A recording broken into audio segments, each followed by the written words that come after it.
Hey guys, Mr. Cooney here with your lesson 7 on verb phrases, okay?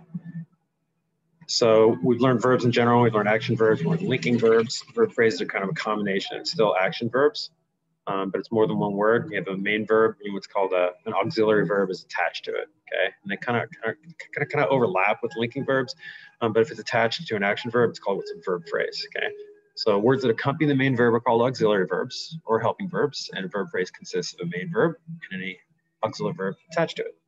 So you got forms of the verb be, which usually, if you see by themselves, are linking verbs, right? But here they're not, okay, because they're attached to an action verb. Like I said, you got forms of have and others like can, could, may, etc., etc. You can read those.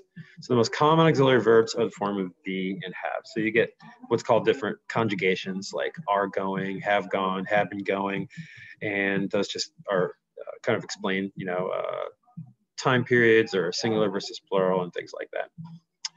Other auxiliary verbs are not used primarily to express time, like should be arriving, could be sitting, could have arrived, and sometimes you can see they're split up, okay, around other parts of the sentence. So you got to learn to kind of identify all parts of it, even if they're split up.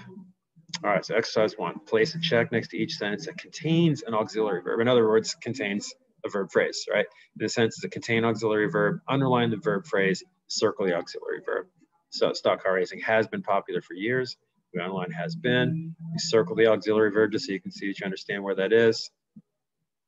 Okay, get the idea. So for exercise 1, you have 20 items. Let's do 15 of those. Exercise 1 through 15.